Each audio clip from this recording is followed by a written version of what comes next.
tal? Muy buenas noches, soy Mario Saldaña, bienvenidos a Más que Noticias. Vamos a empezar como siempre con nuestros titulares, aquí están.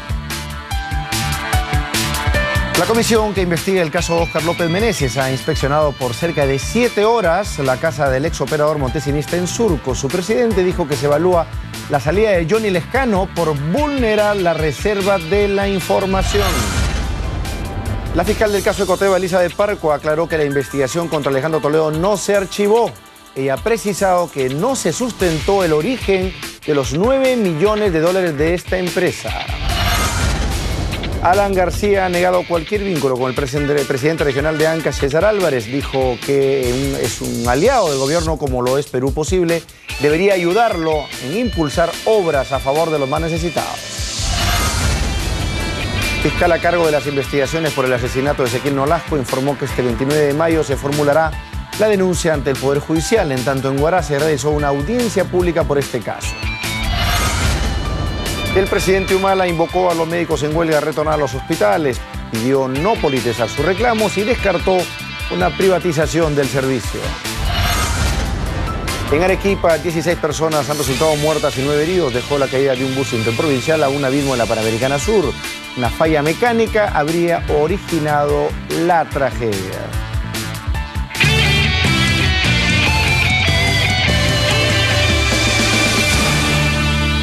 Bueno, y luego de 7 horas de inspección a la vivienda de Óscar López Meneses, el presidente de dicha comisión, Juan Díaz Dios, ha considerado que se han cumplido todos los objetivos planteados. Tenemos los detalles en el siguiente informe. Cerca de 7 horas duró la inspección ocular a la vivienda de Óscar López Meneses en Surco.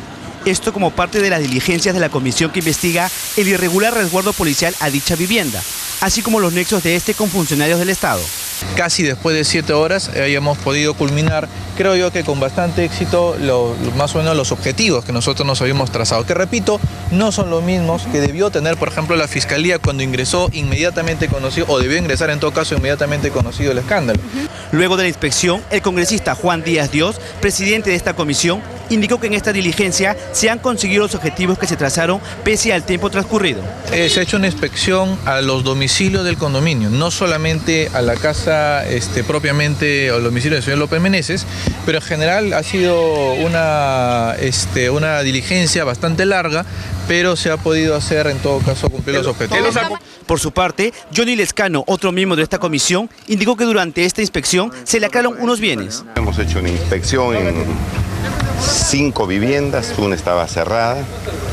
Hemos hecho algunas, no incautaciones, sino estamos sellando algunos, lacrando algunos bienes. ¿Qué tipo de bienes? De hacer unos tipos de bienes que tienen que ver con las comunicaciones de las cámaras y todo eso, ¿no? Para verificar cómo estaban instaladas y todo lo demás. Ante esto, Díaz Dios indicó que se está evaluando sacar al Lescano de esta comisión porque da detalles de las diligencias cuando estas son reservadas. Bueno, el congresista Lescano, como saben, tiene ya serios cuestionamientos en la comisión por precisamente vulnerar la reserva. Esto, si bien puede generar algunos titulares, en la práctica puede esto significar un torpedeo al trabajo de la comisión. Es más, los primeros problemas o inconvenientes que tuvimos al ingresar fueron precisamente porque esta visita, que debió haberse hecho en reserva, fue anunciada públicamente a los medios de comunicación por el propio congresista Lescano el día de ayer. La diligencia se realizó de manera reservada con la presencia del otro miembro de esta comisión, Josué Gutiérrez, así como la del fiscal y 4 peritos, quienes junto al propio Óscar López Meneses revisaron las 8 viviendas del condominio donde vive el ex operador montesinista. El ex operador de Vladimiro Montesinos gozaba de una exclusiva custodia policial en su domicilio. El hecho se conoció en noviembre del año pasado y generó la remoción de 6 altos oficiales de la policía y la renuncia de Wilfredo Pedraza al Ministerio del Interior. Y la investigación del Ministerio Público contra el expresidente Alejandro Toledo y su esposa Elian Karp por el caso Ecoteva no se ha archivado. Así lo ha precisado la fiscal del caso, Elizabeth Parco. Tenemos detalles en el siguiente informe. En teoría, Alejandro Toledo no debería cantar aún victoria. Según la fiscal del caso Ecoteva, la investigación en contra del expresidente y su esposa Elian Karp no se ha archivado. Estoy reservando ampliar, formalizar denuncia penal ampliatoria contra estas 2 personas. Para la titular de la 48 Fiscalía Provincial Penal de Lima, Toledo no solo sí sabía de la constitución de Ecoteva en 2012, la más grave contradicción o mentira en que ha incurrido es que sí se habría reunido con Melvin Rudelman cuando se formó. A pesar de esto, no se le ha denunciado. Como sabemos, estamos en una investigación preliminar en que el señor Toledo no tenía la calidad de testigo, como sí lo va a tener ahora en el proceso judicial. Vale decir que no se puede autoinculpar ni ser denunciado por mentir. El Ministerio Público le lanza así la pelota al Poder Judicial para que eventualmente varíe la condición del exmandatario de testigo a imputado.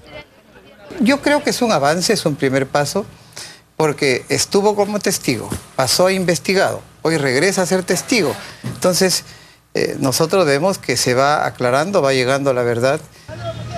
Aún no se conoce el origen de los fondos, los casi 5 millones de dólares usados para comprar la mansión de las Casuarinas y la oficina de la Torre Omega. Joseph Maiman insiste en que son suyos, pero en el proceso deberá explicar esto, pero sobre todo también los 9 millones de dólares que para el Ministerio Público peruano no se han justificado luego de analizar el entramado ir y venir de dinero que entraba y salía de Ecoteva. Esos 9 millones no justificados son complicados. Vamos a dejar las cosas en el ámbito judicial. En el ámbito político ya decidimos todos nuestro punto de vista en la comisión, unos a favor, otros en contra. El pleno seguramente tendrá una tendencia similar. Alejandro Toledo deberá ante la justicia y como testigo aclarar su participación en esta trama. Tras casi año y medio de investigación, Eva Fernenbuch y su apoderado David Eskenazi han sido denunciados por lavado de activos. La suegra de Toledo no es inimputable a pesar de sus 87 años de edad, dice Parco. Eso sí, si no se presenta el proceso, podría ser solicitada su extradición de Bélgica. Según la fiscal, hay convenios para ello. Vamos a hacer un enlace telefónico con el congresista Johnny Lescano a propósito de estas declaraciones de Juan José Díaz Dios en torno a la posible salida del congresista Lescano porque habría, según lo que dice el congresista Díaz Dios, vulnerado la confidencialidad, el secreto con el que viene trabajando este grupo de trabajo y por supuesto con el consciente perjuicio que aparentemente eso vendría generando. Congresista Lescano, ¿cómo está? Buenas noches. ¿Qué tal, Mario? Bueno, yo tengo que rechazar, Mario, esas declaraciones del señor Díaz Dios. Parece que está un poco nervioso, ¿no? Porque en primer lugar, nosotros hemos tolerado que él como fujimorista esté investigando a otro fujimorista como es el señor Óscar López Meneses. Parece que eso le ha causado ya una cuestión personal conmigo. En segundo lugar, en las sesiones de interrogación, la última sesión que hubo una juez, trataba de que cortarme la palabra y tuve que llamarle la atención porque me cortaba la palabra. En fin, hay varias cosas. Él ha salido declarando en un amplio reportaje que nos ha puesto sobre estos hechos y ha dado una serie de hipótesis y datos y nadie ha dicho nada. Ha dicho que yo he avisado al periodismo ayer, dice la diligencia de hoy día, que salga un solo periodista que diga que yo le he avisado la diligencia. ¿Para qué le voy a avisar? Dios, ¿qué interés tengo? Sino el único de investigar la corrupción, de tal manera que esas declaraciones del señor Díaz yo las rechazo.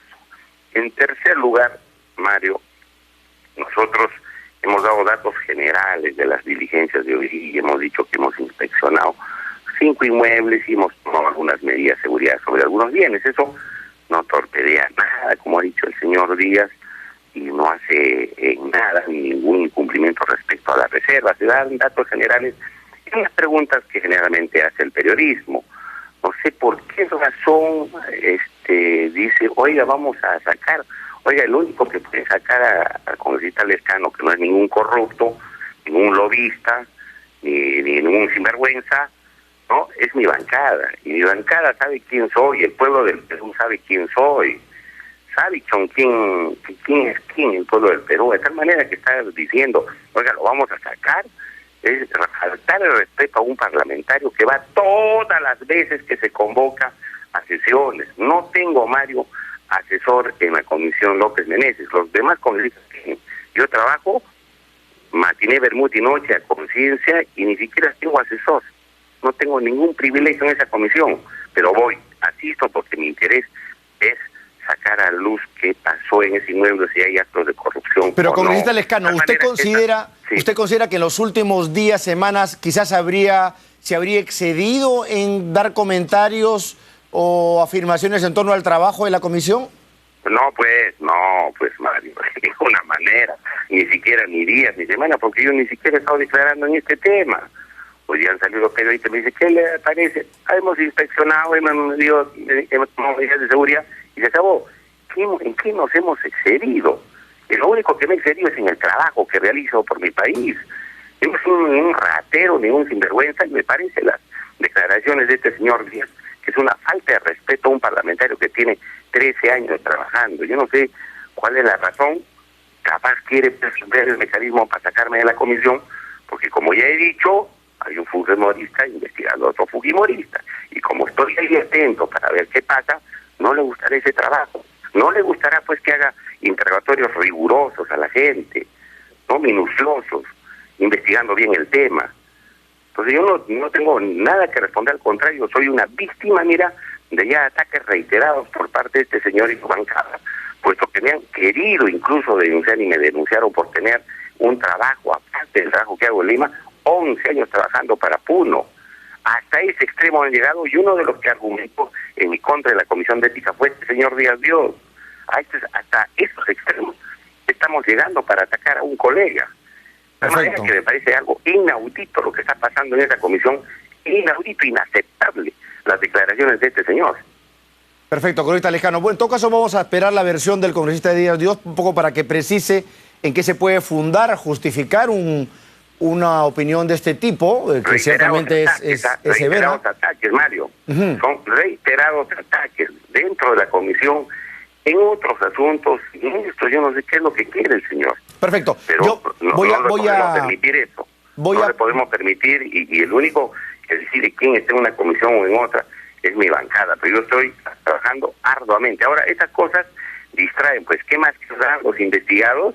Bueno, el señor presidente de la comisión está atacando a uno de los miembros. Obviamente distrae la atención y el objetivo fija. Perfecto. Gracias, cronista Lescano. ¿No?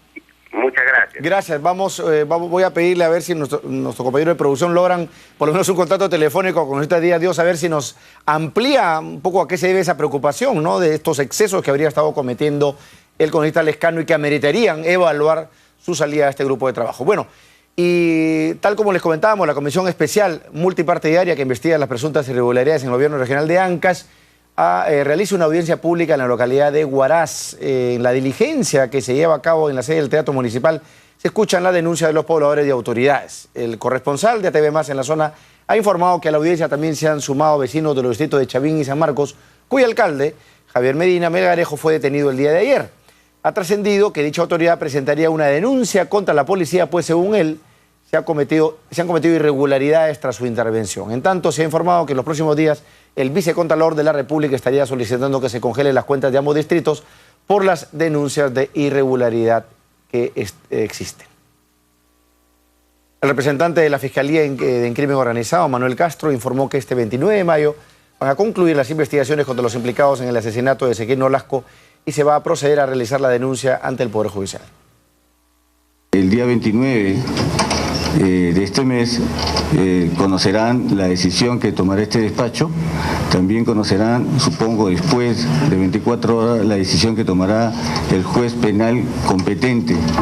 Les puedo decir, sí, que esta medida es estas medidas que se han tomado en la investigación es en base de una resolución judicial emitida por el Tercer Juzgado Penal Nacional, que está vigente hasta el momento de formular la denuncia correspondiente, en la cual el juez decida contra quienes, en mérito de la denuncia nuestra, contra quienes se abre proceso penal, contra quienes no, o definirá la situación propia del dictamen postulatorio o la denuncia postulatoria por parte del Ministerio Público.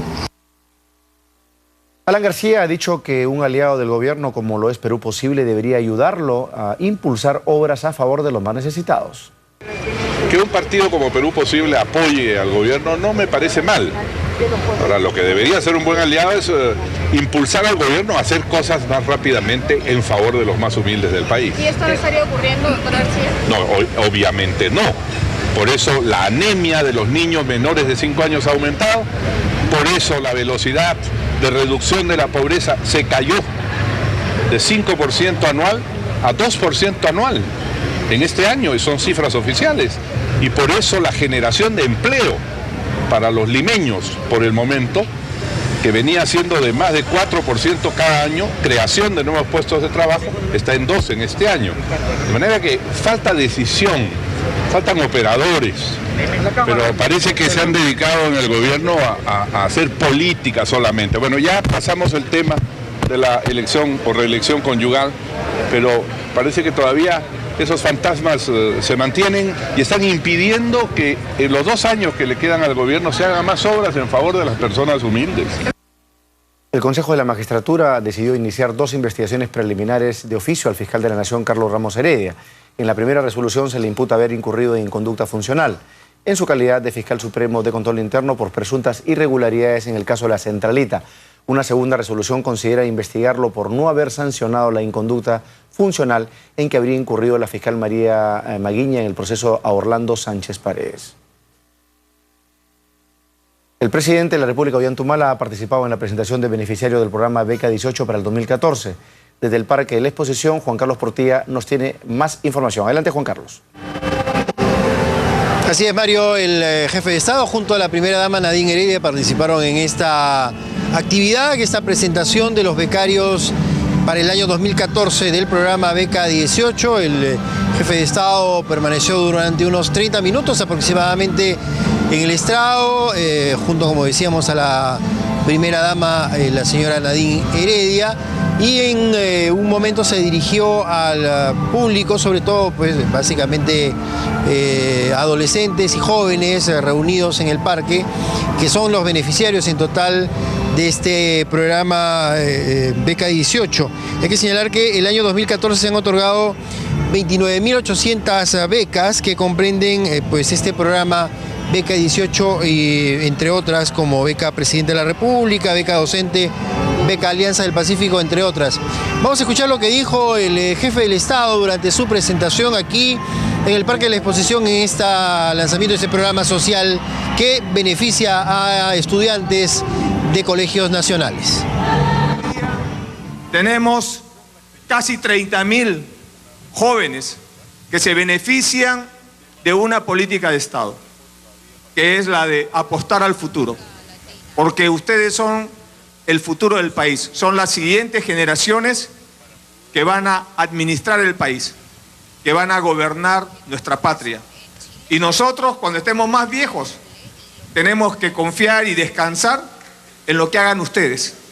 Por eso, su futuro es nuestro futuro. Así que esta es, creo, la mejor inversión que podemos hacer. A la edad de ustedes, todo lo pueden hacer. Recién empiezan. No basta tener la secundaria completa hoy día para asegurarnos el éxito. El mundo ha cambiado. El mundo cada día es más competitivo, es más complejo.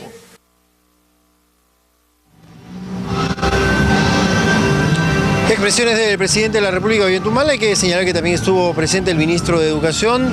Se espera que para el año 2016 en general se haya podido entregar unas 73.000 becas de este programa. Información que tenemos aquí en el centro de Lima. Mario, contigo en estudios. Gracias, Juan Carlos, por tu despacho. Vamos a reencontrarnos contigo en cualquier momento.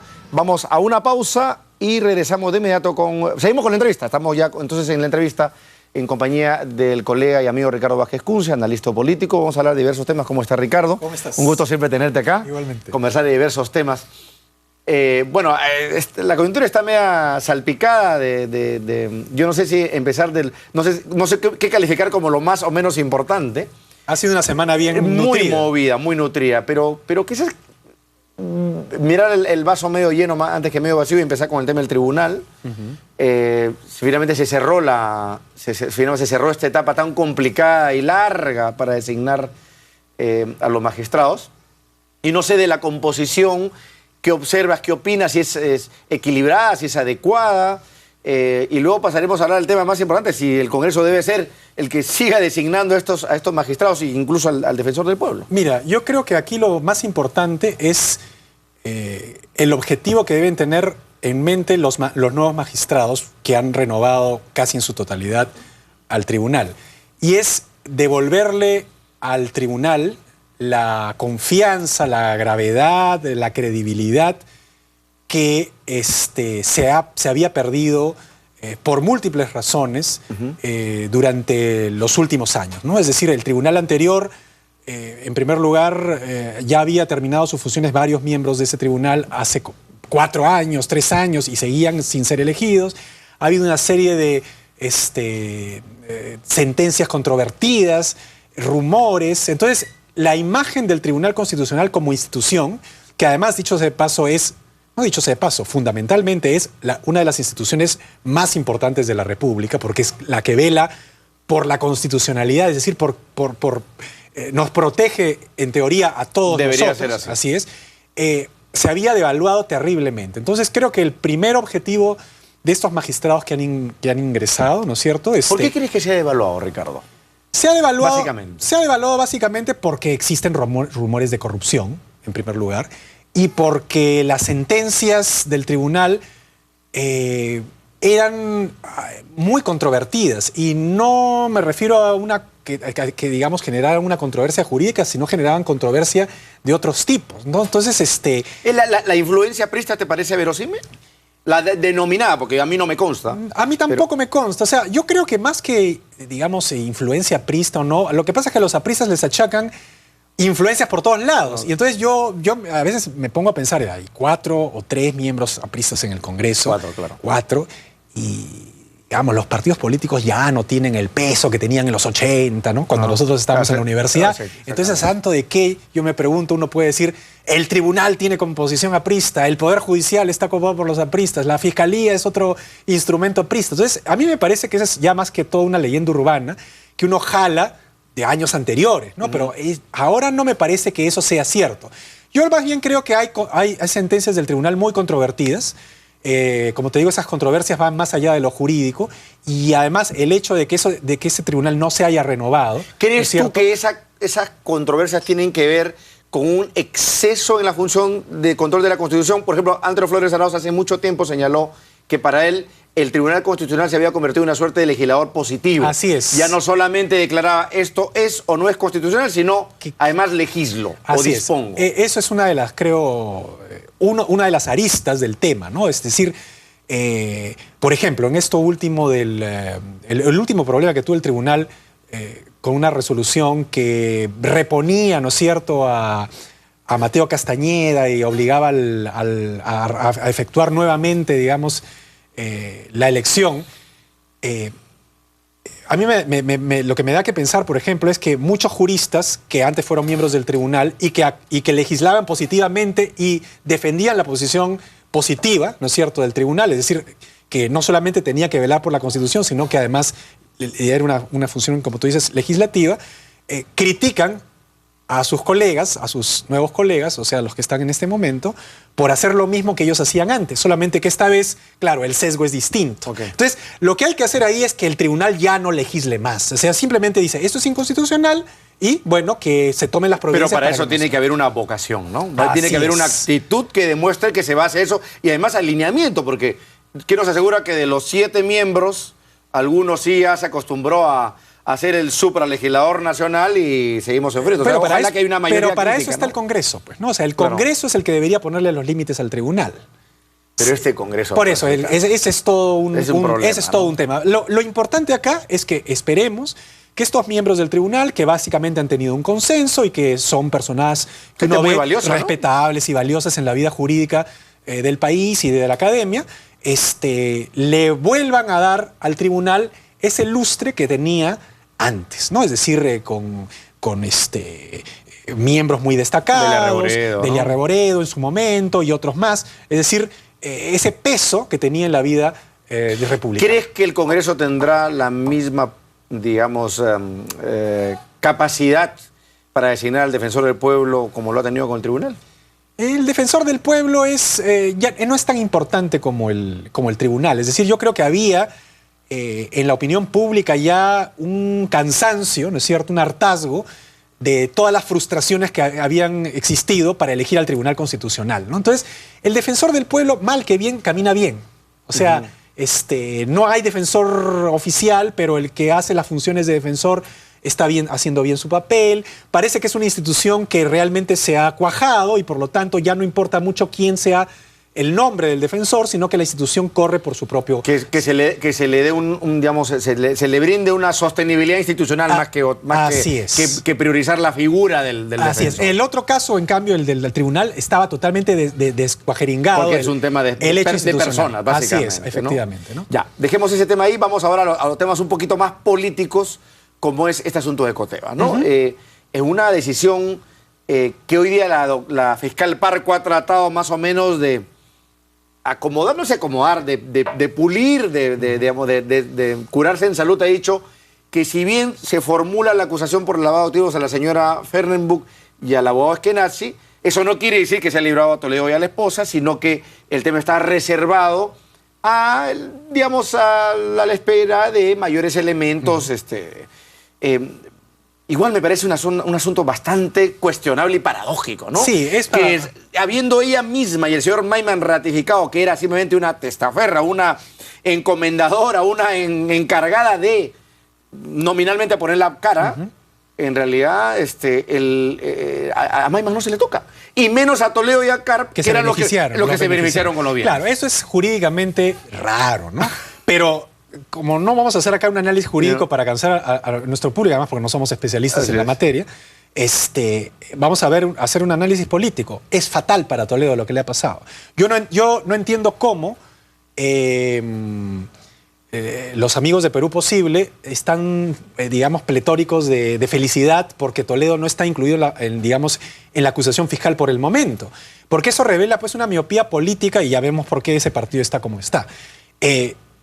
Para cualquier persona de la opinión pública, el solo hecho de que haya sido incluido la suegra de Toledo y el otro señor que era el asesor, el apoderado, Eskenazi, acusados por la fiscalía, es como si Toledo estuviera metido. Porque precisamente todo el mundo hace la misma conexión lógica que hace cualquiera. Es decir, la señora es una pobre anciana a la cual el suegro y la hija...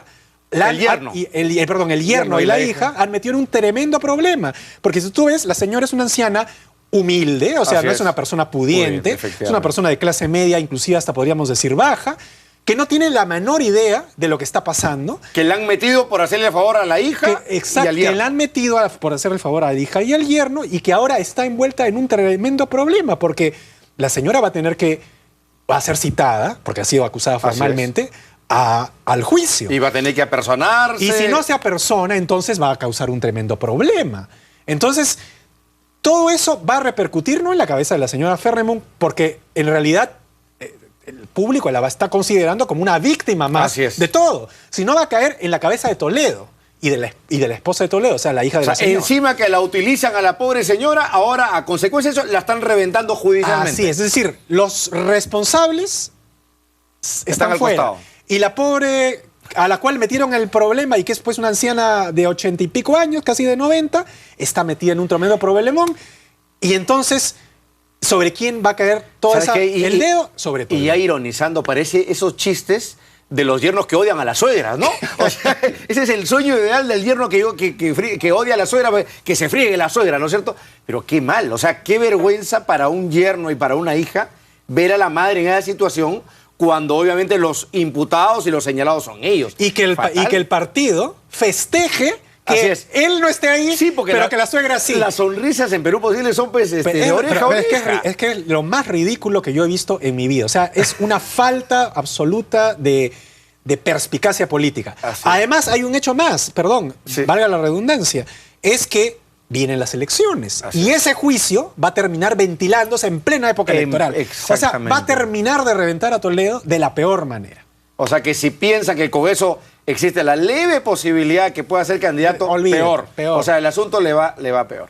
El PPC, seguimos con los partidos políticos porque hoy día, esta semana en realidad he tenido acá a Alberto Bengolea, he tenido por teléfono a Raúl Castro, y la verdad, yo no sé si la vez pasada hablamos de esto, pero yo decía, no sé, tengo grandes amigos ahí, creo que tú también, ¿no es cierto? Pero ya uno nota que tienen una vocación de dispararse a los pies antes de empezar las carreras. Ya ni siquiera a la mitad, o al final, como pasaba con Lourdes. No. Ahora es al principio. Antes de la partida. ¿Qué está pasando con el PPC? ¿Es crisis lo que está pasando? Me parece la peor crisis que está teniendo el PPC en muchísimo tiempo. Es decir, desde que yo recuerde no he visto una crisis tan grave como esta.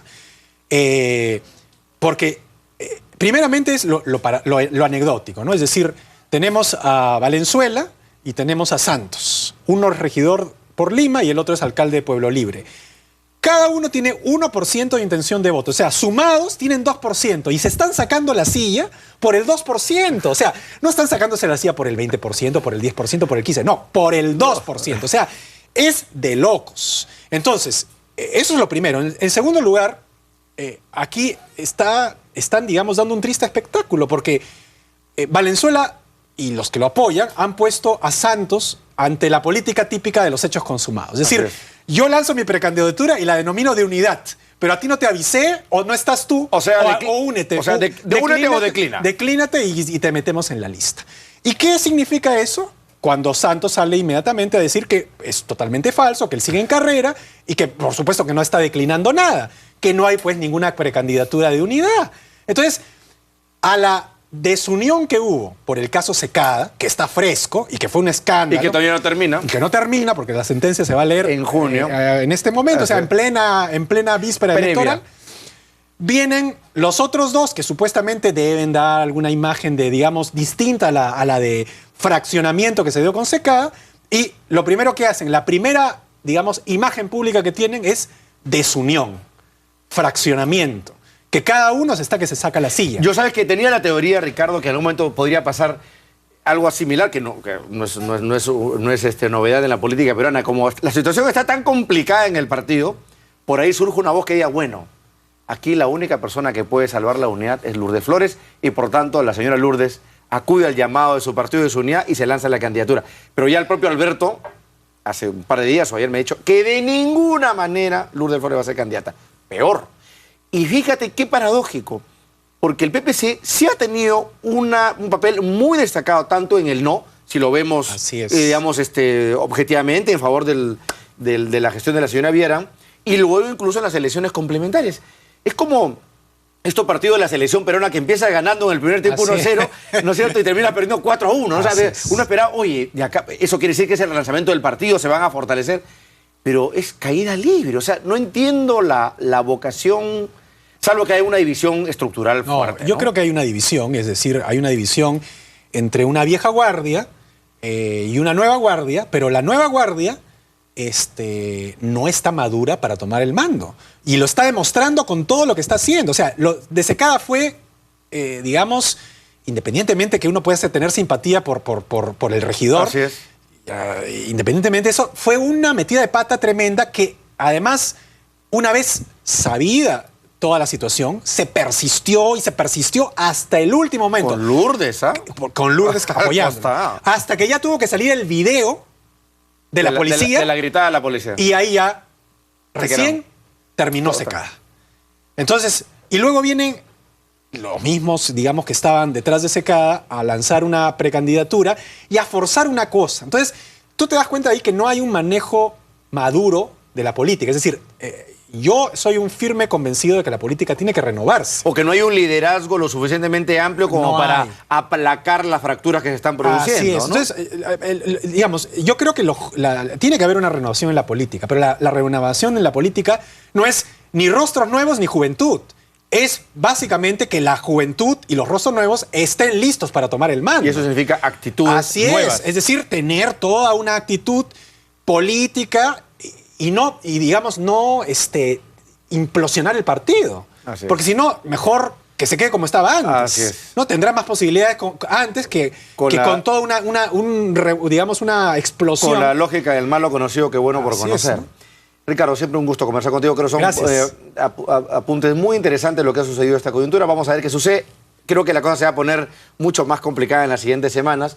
Y eso que estamos en etapa preelectoral. Ya veremos qué sorpresas tenemos cuando estemos en plena Después del Mundial. Sí, estamos en el premio. Después del Mundial, bueno, el Mundial, dicho, se va a significar un interregno, ¿no? Porque la gente se va digamos, a quedar perplejo. Además que el Mundial lo transmite ATV, dicho sea de paso, ustedes saben. Gracias, Ricardo Vázquez, por estar con nosotros. Un gusto. Nos vamos a una pausa, pero antes, por supuesto, lo dejamos con la noticia tecnológica de Claro. Aquí está.